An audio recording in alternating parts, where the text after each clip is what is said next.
Good morning friends, मैं Vishwanath Shah. By profession मैं एक सिविल इंजीनियर हूँ, ग्लोबल बिजनेस कंसल्टेंट और एमएलएम बिजनेस ट्रेनर भी हूँ। फ्रेंड्स, मैं आप लोग के सामने आज जो वीडियो लेके आया है, इसका मकसद है जो लोग आज का डेट में बोल रहे मैं गांव में परवरिश हुआ हूँ और मेरा जो पिताजी है वो एक फार्मर है, तो मेरा नसीब में कुछ नहीं है। वो लोग को हम दिखाने के लिए ये वीडियो लेके आया है।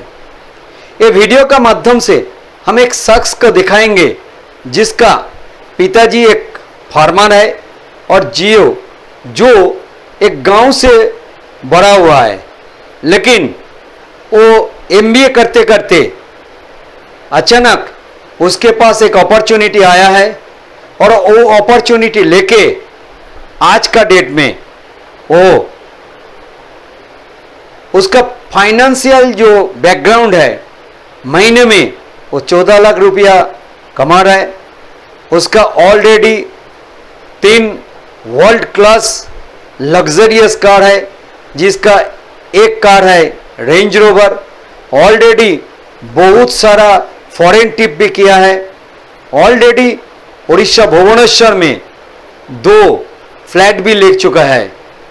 कैसे,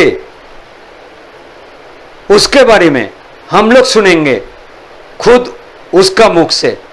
तो चलिए प्लीज खुद सुनेंगे जो कैसे वो एक गांव का लड़का आज इतना ऊंचा हासिल किया है।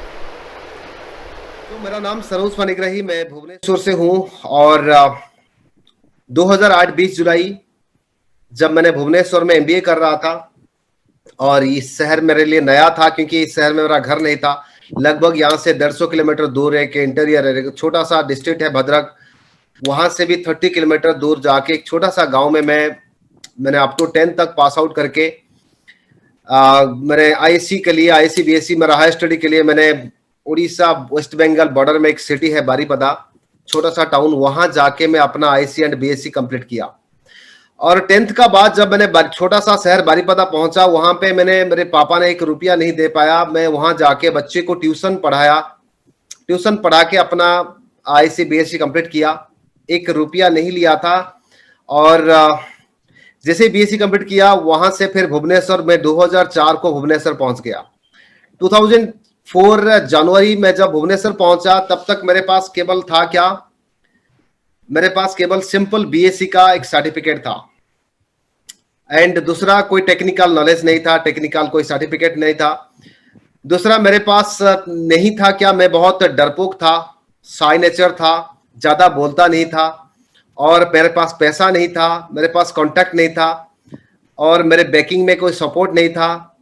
ये सब कुछ नहीं था। बट था क्या मेरे पास, मैं जब छोटा सा शहर से, गांव से शहर पहुंचा, छोटा सा शहर, और छोटा सा शहर से बड़ा से सिटी भुवनेश्वर जब पहुंचा, मैं कुछ लेके आया था मेरे साथ, जो था मेरा सपना। क्योंकि गांव से जब मैं छोटा सा शहर बारीपदा पहुंचा, वहां पे भी कुछ सपना लेके गया था, मैं कुछ करूंगा उधर जाके। वहां से बीएससी कंप्लीट करके जब भुवनेश्वर पहुंचा, वहां से भी बड़ा सपना लेके आया था, सपना बड़ा था। वो उसको लेके जब भुवनेश्वर पहुंचा, आके यहाँ पे एक छोटा सा एस्बेस्ट घर में रहा और एक सेकेंड हैंड साइकिल मुझे मेरे बड़ा भाई ने दे दिया। यहाँ पे भी आके वही काम किया, ट्यूशन, क्योंकि मेरे पास दूसरा ऑप्शन नहीं था। नौकरी तो दूर की बात, कोई प्राइवेट कंपनी का जॉब भी देने वाला नहीं था, क्योंकि मेरा थ्रू आउट करियर में एक एवरेज स्टूडेंट था। सो मैं यहाँ आके पहला जनवरी एंड फरवरी 2 महीना तक मैंने ऑब्जर्व किया, क्योंकि जिस शहर में आप जाओगे अगर वो शहर का बारे में थोड़ा बहुत पता नहीं चलेगा तो आगे कुछ नहीं कर पाएंगे, जो मेरा अंदाज था। 2 महीना में ऑब्जर्वेशन करने का बाद मुझे पता चल गया कि मैं आया तो नो डाउट भुवनेश्वर, छोटा सा गांव से बारीपदा गया, छोटा सा 5 लाख की पॉपुलेशन, छोटे से शहर। वहां से फिर जब स्टेट का कैपिटल भुवनेश्वर पहुंचा, मेरे लिए लग रहा था बहुत बड़ा शहर है, गुलाम नगरी भुवनेश्वर कहा जाता है, बहुत कॉस्टली सिटी है ये। नो डाउट कोलकाता जैसा बड़ा शहर नहीं है, मेट्रो नहीं है, बट फिर भी यहाँ पे बहुत कॉस्टली है, रहना खाना कम्युनिकेशन बहुत कॉस्टली है। बट फिर भी मैंने यहाँ पहुंचने का बाद ऑब्जर्व कर लिया 2004 फरवरी तक कि मैं यहां तो कुछ ना कुछ करूंगा। आया मतलब गांव से छोटा सा शहर से स्टेट का कैपिटल आया, मैं वापस फिर गांव नहीं जाऊंगा। इस शहर से आगे अगर होगा तो मैं हैदराबाद जाऊंगा, बैंगलोर जाऊंगा, दिल्ली जाऊंगा, कोलकाता जाऊंगा, बिग सिटी जाऊंगा, फिर गांव वापस नहीं जाऊंगा। करूंगा तो जरूर कुछ, बट जो भी करूंगा उस करने का अंदर कभी नौकरी नहीं होना चाहिए। माय डियर वेस्टिजियन, ध्यान से सुनिएगा, पॉइंट शुरू हुआ यहीं से। 2004 फरवरी तक मेरा माइंडसेट मैंने मेरे साथ कर लिया था, कुछ भी कर लूंगा नौकरी छोड़ के। क्यों मैंने नौकरी हालांकि जो लोग नौकरी कर रहे हैं उनके लिए मैं कुछ नहीं कह रहा हूं, सारे नौकरी करने वालों को मैं सैल्यूट करता था, आज भी कर रहा हूं। जो लोग प्रिपेयर कर रहे हैं नौकरी करने के लिए उनको भी मैं, आप कर सकते हैं, आपका मर्जी है, बट मेरा सोच यही था कि मैं नौकरी इस जन्म में नहीं करूंगा। करूंगा क्या, वही ट्यूशन कर रहा था, कुछ मार्केटिंग का काम करूंगा, छोटा मोटा बैटल शॉप करूंगा, चाय ओमफेड बूथ खोल लूंगा, एसटीडी बूथ 2004 में आपको पता है एसटीडी बूथ का बहुत जमाना था, 2008-10 में तो मोबाइल फोन आया, एसटीडी बूथ खोल के बैठूंगा। यहाँ पे अगर भुवनेश्वर में छोटा मोटा बिजनेस अगर कुछ नहीं हो पाया, मैं बैक टू विलेज गांव जाऊंगा, वहां अगर खेती बाड़ी भी करूंगा, बट इस जन्म में मैं कभी नौकरी नहीं करूंगा। मैं नौकरी नहीं करूंगा इसीलिए क्योंकि मेरे घर में मेरे पापा नो डाउट मेरे फादर फार्मर थे, बट मेरे पापा का जितने सारे छोटे भाई, 4 भाई थे उनका, वो सारे लोग अच्छे अच्छे नौकरी कर रहे थे। पापा का जो छोटे भाई है वो चाचा जो यहाँ भुवनेश्वर में क्राइम ब्रांच एम्प्लॉय थे, उनका छोटा भाई हाई स्कूल का हेडमास्टर, और एक छोटे भाई आपका कोलकाता में सॉइल कंजर्वेशन में नौकरी किए थे, और उनका लगभग, वो चाचा का लगभग 6-7 बेटा बेटी थे, वो सब कोलकाता में। तो ये सारे, और चाची टीचर, मेरे बड़ा भाई कॉलेज का लेक्चर थे, ये हमारा, मेरे परिवार में सब लोग state government central government employee होते हुए भी मैं उन लोगों को देखने का बाद मुझे पता चल गया, अगर ये लोग कोई 5 साल, कोई 10 साल, कोई 20 साल, कोई 25 साल नौकरी कर चुके हैं, और छोटे से लेकर बड़े नौकरी, अगर इन लोगों का हालत यही है, अगर मैं नौकरी करूंगा, मैं भी 10-20 साल बाद मेरा हालत इससे भी बदतर होने वाला है। सो उन लोगों को देखने का बाद हमेशा उनका मुंह ट्रायंगल पता है ना, जब दुखी होते हैं गोजिया करके बैठते हैं मुंह को, कुछ नहीं है, पैसा नहीं है, खाने के लिए नहीं है, घर का किराया नहीं दे पा रहे, बच्चे को एजुकेशन, पानी बिल, इलेक्ट्रिक बिल, हमेशा नहीं होते थे, पैसा नहीं है, ये नहीं है, वो नहीं है। ना उनका पास अच्छे घर था, ना अच्छे गाड़ी था, ना अच्छे बैंक बैलेंस था, ना बढ़िया लाइफस्टाइल था, ना कभी उनका चेहरे पे मुस्कान था क्या? उनका पास नौकरी था, सुबह जाते थे, वाइपर जैसा जिंदगी था, सुबह घर से ऑफिस, ऑफिस से घर, घर से ऑफिस, ऑफिस से घर, कुछ नहीं था। ये सारे चीज देखने का बाद मुझे पता चल गया, मैं कंफर्म हो गया, मैं ये काम तो करूंगा नहीं।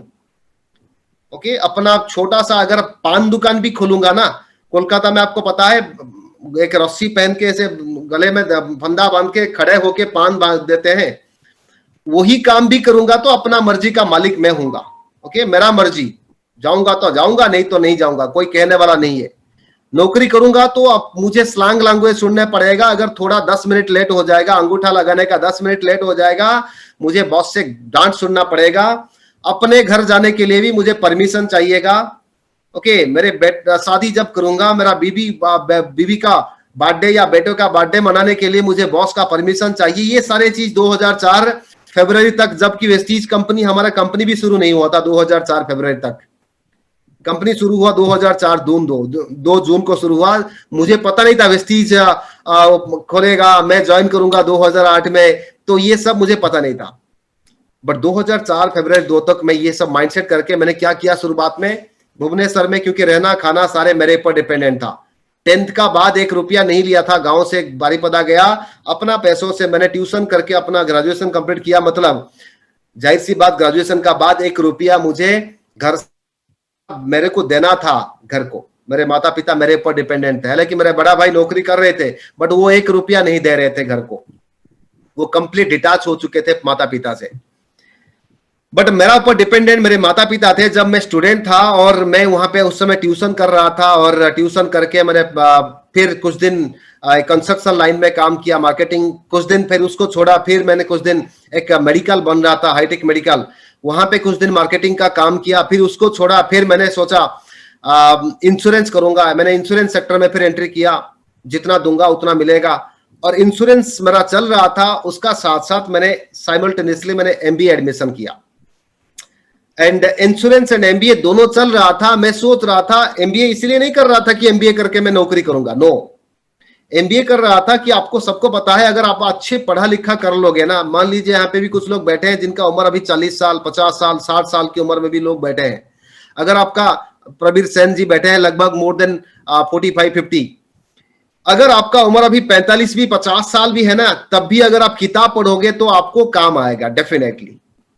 तो एजुकेशन आप 70 साल में भी पढ़ सकते हैं, at the age of 80 you can read also. सो मैंने उस सोच के एडमिशन किया कि अगर मैंने एमबीए कर लिया ना, तो गांव जाके जब खेती बाड़ी करूंगा बाकी फार्मर से बेहतर मैं कर पाऊंगा, क्योंकि मैं एजुकेटेड फार्मर बनूंगा। तो वो सोच रख के अगर मैं बैटल शॉप पान का दुकान खोलूंगा, तो अगर एमबीए स्टूडेंट होके पान का दुकान खोलूंगा तो भी मैं अच्छे बैटल शॉप ओनर बन पाऊंगा। तो एमबीए करने का साथ साथ मैंने इंश्योरेंस कर रहा था। 2008 जुलाई 20 जुलाई 2008 को पहली बार मेरा अपलाइन ने मुझे वेस्टीज का बारे में बताया। उससे पहले 2 बार मुझे इनवाइट किया था, 2 बार मैंने मना किया था, मेरे पास समय नहीं है, मैं एमबीए स्टूडेंट हूं, इंश्योरेंस सेक्टर में काम कर रहा हूं, मेरे पास समय नहीं है। पर उन्होंने 3rd टाइम भी मुझे इनवाइट किया। उस दिन था 2008 20 जुलाई, एंड मुझे एक फ्लिपचार्ट के माध्यम से, उस समय लैपटॉप, अभी आज का डेट में लोग ज्वाइन करने से पहले लैपटॉप वगैरह सब कुछ होता है, उस समय नहीं था, बट वो एक फ्लिपचार्ट के माध्यम से मुझे भुवनेश्वर रेलवे स्टेशन, जो लोग भुवनेश्वर आए होंगे उनको पता है, रेलवे स्टेशन उतरेंगे तो वहां पे जो जनरल वेटिंग हॉल है, ऐसी नहीं, जनरल वेटिंग हॉल का अंदर दिन का 12 बजे 12-1 बजे टाइमिंग था। काफी भीड़ भाड़ था, आपको पता होगा स्टेशन का अंदर काफी ट्रेन आ रही थी, जा रहे थे, लोग आ रहे थे, जा रहे थे। दोनों कुर्सी का अंदर हम दोनों बैठे थे और मुझे केवल वेस्टीज का बारे में बता रहे थे। और उस दिन मैं क्या कर रहा था, ध्यान से मैं केवल सुन नहीं रहा था, मैं दूसरा काम उस दिन किया था। दैट्स बिकॉज आज मैं यहां हूं। आज भी आप लगभग यहां पे 241 प्लस लोग यहां पे है। अगर आप केवल सुनेंगे तो आप जो आज टॉप लीडरशिप आज जैसा आप नहीं हो पाओगे, दूसरा काम करना पड़ेगा जो मैंने किया था, जो प्रबीर जी ने किया, जो आज सक्सेसफुल लीडर ने किए होंगे। मैंने उस दिन सुनने का साथ दूसरा काम क्या किया था, समझ रहा था। सुनना और समझना दोनों अलग होता है, क्योंकि आप कुछ लोग यहाँ पे बैठे बैठे यहां शायद मेरा आवाज आपको सुनाई दे रहा होगा, बट उनका मन में और कुछ चल रहा होगा। यह किया था मेरे साथ कि जब तक जिंदा रहूंगा सारे सप्लीमेंट खाऊंगा, नंबर 1 काम, ये कमिटमेंट मेरे साथ किया था। दूसरा कमिटमेंट उसी स्टेशन के अंदर मैंने किया, मैं जो भी कुछ करूंगा आगे, नो डाउट आज मैं एमबीए कर रहा हूं, 2008-20 का जुलाई का बात कर रहा हूं, मैंने उस समय कह रहा था खुद का साथ है कि नो डाउट आज मैं एमबीए कर रहा हूं। आफ्टर कंप्लीटिंग माय एमबीए मैं कुछ भी कर सकता हूं, नेता बन सकता हूं, क्रिकेटर बन सकता हूं, क्योंकि मैं बहुत अच्छा क्रिकेटर था, ऑलराउंडर था, क्रिकेट स्टार बन सकता हूं, एक्टर बन सकता हूं, ओके, बिजनेसमैन बन सकता हूं, अच्छे फार्मर बन सकता हूं, व्हाटएवर, बट जो भी कुछ मैं करूंगा वेस्टीज को मेरे साथ रखूंगा। ये 2 कमिटमेंट मैंने भुवनेश्वर रेलवे स्टेशन का अंदर जैसे ही प्लान खत्म हुआ, मैंने कंप्लीट प्लान मुझे देखा, सो उसका बाद मैंने मेरे साथ कमिटमेंट कर लिया। और ये प्लान देखने का बाद, प्रोडक्ट तो नो डाउट नेचुरल था, प्योर था, आयुर्वेदिक सप्लीमेंट था, ये तो खाऊंगा, कोई शौक कोई डाउट नहीं था, बट प्लान का अंदर मुझे लगा कि यार, मुझे उस समय कहा गया सरोज अगर तुम जोड़ जोड़ के ओके 10,000 पीवी हो जाएगा, ब्रोंज बनेगा। मैंने बोला यार जोड़ जोड़ के आराम से हो जाएगा, डन। फिर जब मुझे कहा गया कि एक बंदा सरोज तुम्हारा नीचे, तुम्हारा जैसा अगर ब्रोंज बन जाएगा, तुम्हें फॉरेन ट्रिप के लिए कंपनी पैसा देगा, फंड, तुम फॉरेन ट्रिप जा पाओगे। मैंने बोला दोबारा बताओ ये क्या है? बोला एक बंदा अगर तुम्हारा नीचे ब्रोंज बन जाएगा, तुम कंपनी तेरे को ट्रैवल फंड देगा, कंपनी का टर्नओवर से निकाल के तू हर महीना तू आज फंड से फॉरेन ट्रिप जा पाएगा। आप बिलीव नहीं करोगे, उस समय मैंने बोला ये कंफर्म है? बोला हाँ कंफर्म। और मैंने 2008-20 जुलाई, इससे पहले कभी कोलकाता भी नहीं गया था, दिल्ली तो बहुत दूर, बिलीव मी, ऑनेस्टली मैं आपको कह रहा हूं, हमारा भुवनेश्वर उड़ीसा का नजदीक मेट्रो सिटी कोलकाता, मैंने कभी कोलकाता भी नहीं गया था, ओके। और जैसे ही मुझे कहा गया फॉरेन जाओगे, एक बंदा, मैंने बोला यार 120 करोड़, तब 120 करोड़ बोल रहे थे, आज तो 140 करोड़ बोल रहे हैं। 2008-10 में लोग बोल रहे थे हमारा कंट्री का पॉपुलेशन 120 करोड़। मैंने बोला यार 120 करोड़ पॉपुलेशन से एक बंदा को नहीं निकाल पाऊंगा, 100% निकाल दूंगा। ओके डन, ये मैं कर लूंगा। दूसरा बताओ, बोला 3 बंदा हो जाएगा कार फंड से। सरोज तुम्हें कंपनी कार फंड देगा, कंपनी का टर्नओवर से निकाल के तू कार ले पाएगा। मैंने बोला ओके, 3 बंदा ओनली। मेरे पास उस समय एक बाइक था, वो बाइक का ईएमआई 1200 रुपया में नहीं दे पा रहा था। 19 चेक बाउंस हो चुका था, 19 चेक, 1200 रुपया देना मेरे लिए मुश्किल था। एक एक करके 19 चेक बाउंस हो चुका था। जब मुझे कहा गया 3 बंदा ओनली, जोड़ जोड़ के तेरे जैसा ब्रोंज तेरा डायरेक्ट लाइन बन जाएगा कार फंड। मैंने बोला लिख लो, ये भी हो जाएगा, डन। बोला 6 बंदा अगर हो जाएगा ना तो भुवनेश्वर में तुम्हारा अपना घर भी कर पाएगा, क्योंकि कंपनी उनका फंड से पैसा देगा। आप बिलीव नहीं करोगे, मैंने बोला अगर 120 करोड़ पॉपुलेशन से 6 बंदा मैं अपना घर करूंगा, अपना खुद का 4 व्हीलर होगा, साल में 1 बार 2 बार मैं अब्रोड जाऊंगा, अगर इतने सारे चीज मिलने वाला है तो आउट ऑफ 120 प्लस पॉपुलेशन जो है ना हिंदुस्तान में, उनसे मैं निकाल लूंगा। अगर वो पाताल में होंगे ना, उस तरह बंदे को मैं निकाल के ले आऊंगा और 6 बंदा को करके मैं यहां बन जाऊंगा क्राउन डायरेक्टर। ये बिलीव मेरा पहला प्लान देखने का टाइम का अंदर हो गया। अचीव करने से पहले, ज्वाइन करने से पहले मेरा अंदर विश्वास हो गया। जनरली लोग क्या करते हैं, प्लान जब दिखाते हैं ना अपलाइन लोग, यहां प्लान देखने का बाद बोलते हैं सर 1 मेंबर कहां से जुगाड़ करूं, 2 मेंबर कहां से लाऊं, सर 6 मेंबर बनाना पड़ेगा। अगर 6 मेंबर बना दिया, अगर 6 के 6 काम नहीं किया तो, अगर 6 मेंबर नहीं बने तो, अगर 6 मेंबर बन गया वो काम करके बीच में छोड़ दिया तो, अगर कंपनी का अंदर मैं काम नहीं कर पाया तो, ये तो होता किंतु परंतु लगाने वाला बंदा कभी यहां सफलता नहीं मिलता है। बट यहां पे हम लोग जो सक्सेसफुल लोग हैं वो किंतु परंतु नहीं लगाया। मैंने क्या किया, प्लान देखा और सेम डे कमिटमेंट करके ज्वाइन सेम डे किया और सेम डे ही काम करना शुरू किया। यूज किया प्रोडक्ट, क्योंकि मेरा 10 साल का गैस्ट्रिक था, 5 साल का जॉइंट पेन था, सीरियसली जॉइंट पेन, मतलब मैं बैठता था ना, उठने के लिए मुझे घुटना का दोनों प्रॉब्लम इतना था। मैं डॉक्टर, यहाँ के अच्छे डॉक्टर को दिखा के, 3 अलग अलग डॉक्टर को दिखा के 4-5 साल से मैंने दवाई खा रहा था, एलोपैथिक दवाई, बट फिर भी मैंने कंटिन्यूअसली फेस कर रहा था, बहुत पेन हो रहा था और रूमेटिज्म प्रॉब्लम था, ये सारे प्रॉब्लम था, स्टीपनेस हो जाता था, मैं क्रिकेट भी खेल नहीं पाता था। मैंने नोनी स्पिरुलिना, ग्लूकोजामाइन, तीनों प्रोडक्ट मुझे दिया गया उस समय। ना एलोवेरा तो नहीं था, आंवला तो दूर की बात। मैंने प्रोडक्ट तो लिया, यूज किया और सेम डे से काम करना शुरू किया। मैं जाके पहले मैंने मेरे एमबीए दोस्तों को बताया, क्योंकि मेरे पास उस समय एमबीए मैं कर रहा था। लगभग बहुत सारे तो दोस्त थे, बट हम 10-15 बहुत क्लोज फ्रेंड थे। मैंने सोच लिया 15 फ्रेंड है, और मैं तो न्यूली भुवनेश्वर आया था और मैं मेरे क्रिकेट टीम बना लिया था। जिस कॉलेज में पढ़ रहा था वहां पे बहुत बड़ा यूनिवर्सिटी ग्राउंड था, तो वहां पे 40, लगभग 35-40 बच्चे का कैप्टन मैं था, क्योंकि सारे बच्चे को यूनाइटेड करके मैंने उनका कैप्टन, प्रेसिडेंट, वो टीम का नाम साइन टीम था, सब कुछ मैंने कर रहा था। मैंने बोला 40 बच्चे तो उधर है, इधर 15 है, ओके 55 प्लस मेरे क्लोज फ्रेंड है, तो ये सारे लोग तो करेंगे, बहुत अच्छा होगा यार, जल्दी जल्दी मैं ग्रो कर जाऊंगा। जैसे ही मैंने मेरे एमबीए दोस्तों को बताना शुरू किया, मेरे एमबीए दोस्त, आप बिलीव नहीं करेंगे, इस तरह मुझे बात कहा, कमेंट करना लग गए। मुझे कहा सरोज यार तू पागल हो गया यार चेन सिस्टम में तू घुस गया, इस तरह सिस्टम का अंदर कोई एमबीए स्टूडेंट करता है क्या? और तो और कुछ बीच में कुछ कमीना दोस्त आ गया, बोला तू सरोज यार तू एमबीए का नाम बदनाम कर रहा है। सोचो, मुझे कहा गया सरोज तूने एमबीए का नाम बदनाम कर दिया। मैंने बोला एमबीए का नाम कैसे बदनाम कर दिया मैंने? बोला सरोज देख, एमबीए हो करने का स्टूडेंट कभी इस तरह चेन सिस्टम का अंदर सामान बेचने का काम नहीं करते। कोई तो नहीं किया, ऊपर से जबरदस्त नेगेटिव किया, थ्रेटलिंग किया, बहुत डिमोरलाइज किया, और मैंने माइंडसेट कर लिया यार ये लोग तो नहीं करेंगे। उनका साथ ज्यादा बात मैंने नहीं किया, वो मुझे नेगेटिव बोल रहे थे, मैं स्माइल कर रहा था। ओके, और सरोज 1 लाख इनकम करेगा बोल रहा है, फुगड़ राम 100 रुपया लिया था, 3 महीना से नहीं दे पाया, बोल रहा है 1 लाख इनकम करेगा। सरोज बोल रहा है सिंगापुर जाएगा घूमने के लिए। कहने का मतलब जबरदस्त मुझे कमेंट किया, मैं वहां से निराश होके आया, यानी कि कोई मुझे एक ज्वाइन नहीं किया। दूसरा मैंने नेक्स्ट डे मॉर्निंग क्रिकेट, मेरा एवरी डे 6 बजे हम लोग क्रिकेट खेल रहे थे। मैंने सोचा क्रिकेट टीम तो सारे मुझे मानते हैं, वो लोग करेंगे, बट क्रिकेट टीम का अंदर एक भी बंदा कोई ज्वाइन नहीं किया और उन्होंने कमिट नहीं किया। बट किस कहा, मेरा थोड़ा फंडा अलग था कि अगर मान लीजिए मेरे छोटे भाई कोई है या मेरा इक्वल है जो मुझे बहुत मानते हैं, तो उनको मैं जाके ये नहीं कहूंगा कि यार ज्वाइन कर वेस्टीज। मेरा थोड़ा सा ओके पावर दिखा के उनको जबरदस्ती नहीं कराऊंगा, उनको मैं समझाया।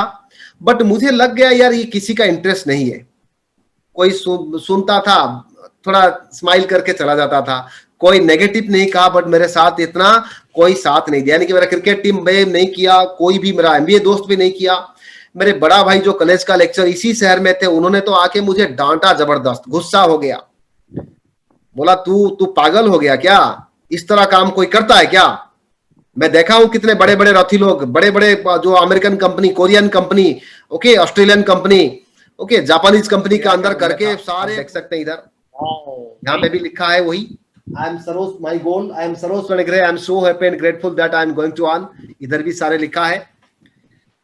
जस्ट एंटर इधर है, एंटर करने का बाद इधर पीछे मेरा ड्राइंग रूम है और मैं यहाँ पे बैठा हूं मेरा काउंटर का पर।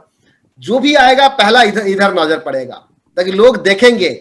ओके मेरा गोल है, कोई भी आता है पहले इसका पर नजर पड़ता है। मैं रेगुलर आज भी मेरा गोल को पढ़ता हूं, सुबह उठता हूं फेस, फिर दोबारा कमेंट शुरू हो गया। मुझे किसी ने कहा दोस्त यार सरोज 8-10 लाख की गाड़ी तुमने ले लिया, ठीक है, इस तरह चेन सिस्टम का अंदर तू बीएमडब्ल्यू लेगा। बीएमडब्ल्यू सोचा सरोज कभी देखा वो गाड़ी? मैंने बोला जिस गाड़ी को देखा नहीं तो इसीलिए वो गाड़ी लूंगा।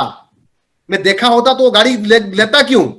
1 लाख कभी मैं नहीं देखा था, मेरे पापा नहीं देखा था, उनका पापा नहीं देखा, मेरा 14 पुरुष पहले 1 लाख कोई नहीं देखा था। आज 1 लाख में पहुंच गया, आज मुझे मजा आता है। फोर्ड गाड़ी मेरा मेरा जनरेशन का अंदर किसी का पास 4 व्हीलर नहीं था, वो गाड़ी फिर लिया और 2013 मार्च को मैंने गोल सेट कर दिया, ब्लू कलर का, डीप सी ब्लू कलर का बीएमडब्ल्यू में तस्वीर लगा दिया मेरे घर में। ये गाड़ी हटा दिया, ये पिक्चर क्योंकि ले लिया, अचीव कर लिया। और वो गाड़ी 2013 मार्च में मैं लूंगा, ये मैंने गोल सेट कर दिया। उसको अभी तुम्हारा सामने डिक्लेयर कर दिया, जैसे 1 लाख डिक्लेयर किया था।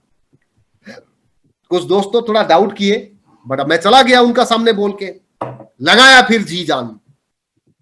और किसके लिए ना हो तो इन कमीना दोस्तों को दिखाने के लिए मेरे बीएमडब्ल्यू लेना पड़ेगा। और एग्जैक्टली 2013 मार्च को लिया बीएमडब्ल्यू। जब बीएमडब्ल्यू लिया तब पहुंच गया, फिर ढूंढ ढूंढ के सबको फोन करके बुलाया, देखो आ गया गाड़ी।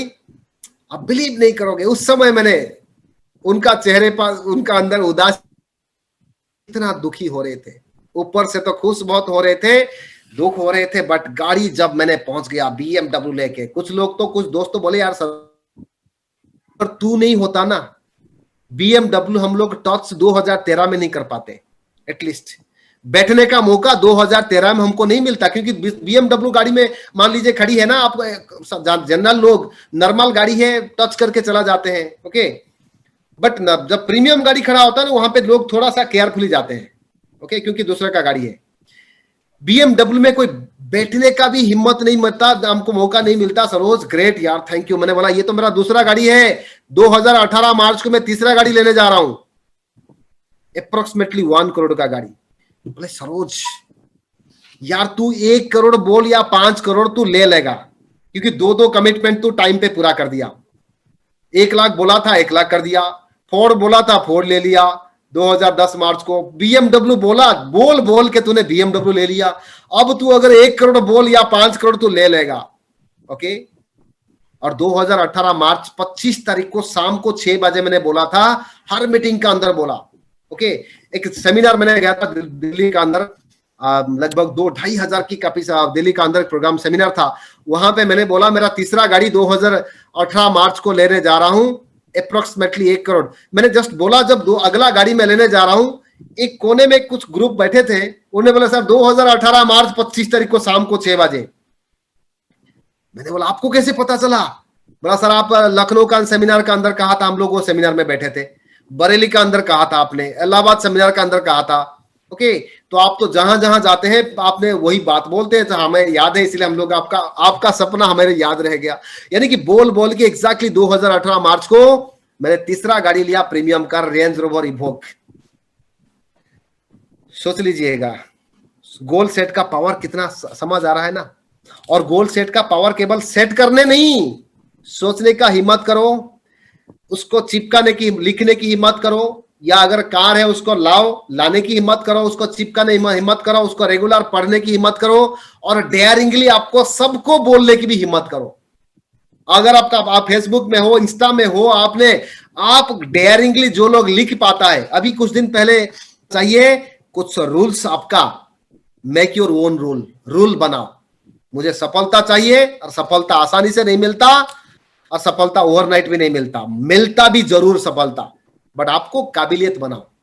उतना आपको देखो, कुछ लोग वीडियो मोड में बैठे हैं, क्या उनको, क्या वो अच्छे हैं, जो आप करते हो बुरे नहीं है, मैं उनको बुरा नहीं, but if you are committed कि मैं आज का सेमिनार अटेंड कर। आप देखो कोलकाता में जब प्रोग्राम होता है, मान लीजिए आज कोलकाता में होटल हॉलिडे रिसोर्ट में प्रोग्राम, हॉलिडे में प्रोग्राम होगा, एक बड़ा होटल में, आप जाके क्या ऐसे छुप के बैठोगे? कोई देखेगा नहीं, बैठोगे नहीं ना, आपको तो बैठना है ब्लेजर में, शॉर्ट में, जो भी आप जाओगे।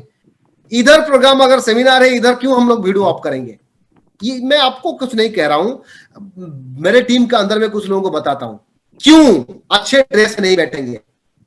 अगर एक सेमिनार है, if you want to earn more money, if you want to become millionaire, you have to wear beautiful dress, अच्छे ड्रेस में बैठना है, बैठ के, ये नहीं कि सो के session, no. Already mister Panigrahi का मुख से, खुद का मुख से अब सुन लिया, जो एक गांव का लड़का कैसे इतना ऊंचाई तक हासिल किया है। आज का डेट में उसका इनकम पर महीने 14 लाख रुपया, जो गाड़ी चल रही है वो रेंज रोवर।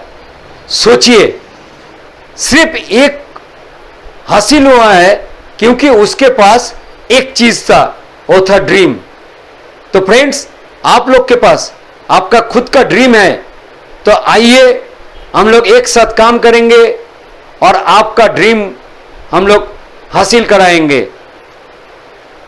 जो लोग अभी तक मेरा चैनल को सब्सक्राइब नहीं किया, आप लोग सब्सक्राइब करिए, बेल आइकन को क्लिक करिए, क्योंकि आप बेल आइकन क्लिक कर लेंगे तो नया नया वीडियो आपको मिलेगा। और जो लोग ऑलरेडी सब्सक्राइब किया है वो लोग को थैंक यू वेरी मच। आप लोग वीडियो अच्छा लगा तो आप लाइक करिए, शेयर करिए और कमेंट्स करिए, क्योंकि आपका कमेंट्स मुझे आगे लेके जाएंगे नया नया वीडियो बनाने के लिए। तो thank you all of you, thank you very much again, thank you very much, thank you all of you.